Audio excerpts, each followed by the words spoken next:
Alright, this section we're going to go through is Tangkapan. Tangkapan is just an extension of your garak, and we're going to apply Lanka as well. Scoot this way a little bit. Tangkapan basically is taking the motion here from your garak and just applying it. So he punches, I'm alicing, this is where the stream comes in. I'm alicing, I'm performing the beginning of my garak. Instead of jamming out here, I'm modifying by trapping his hand on my shoulder, and I'm raising my other hand near his armpit, okay? And by doing that, when he pulls back, he catches my hand, essentially. I don't catch him as much as he catches me. And what I'm going to do is step forward into Lanka Dalam, or my Masukan Kaki, as we break it out. I can strike, sorry, I'll go through a little slower. I can strike here, and then as he retracts, just open my hand up, and I'll perform a type of catch. Won't be great. If he has a knife here, you really want to try to somehow pin that hand because it's near your neck.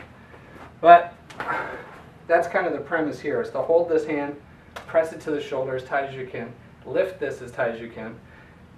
When all that tension comes together, it's going to cause you to be pulled forward, and then you apply your step. That's Tangkapan Satu. In this direction, one time. Okay. Dua, same thing. He's going to strike. I could counter. I want to do my alice. I want to get out of the way. I have to make sure I don't get hit by that hand. I trap on my shoulder, lift my hand up. He retracts and steps in. As he's retracting, it's most likely that he's punching with this hand. So I'll probably have to let go of the catch. And again, it's really just the whole purpose of Tangkapan is not to control as much as to slow the fight down.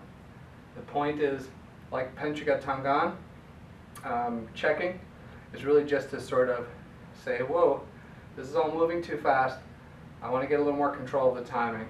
And so the way this is happening, it's just like this. It sets up, I'm going to parry this, or I can rotate this way, or I can just stick my hand out here and check and open them up. So there's a couple different ways to handle the secondary hand. It's not the end of the world. It is going to hit you if you don't pay attention to it, but if you're ready for it, it shouldn't happen.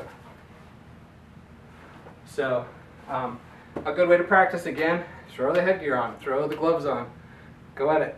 You know, try it. See what works, what doesn't work.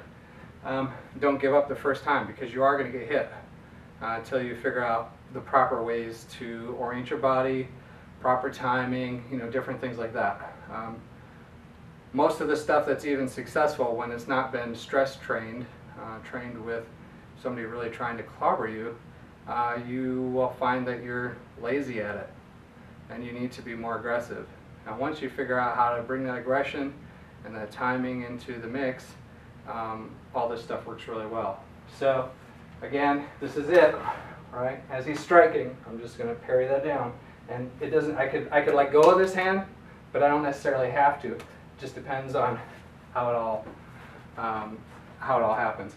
I could also strike, just let go of it altogether, right? Do some other stuff. I could switch it out. I don't have to maintain it. Again, the whole point isn't holding, is just to slow the fight down. So it allows you some options for getting control of the timing of the fight. So that's what's happening there, is you're transitioning from basically bludgeoning each other. Now we're starting to get into how do we control the fight, how do we run it at our own tempo, how do we run it with our own applications. So that's what Tangkapan Satu and Dua look like.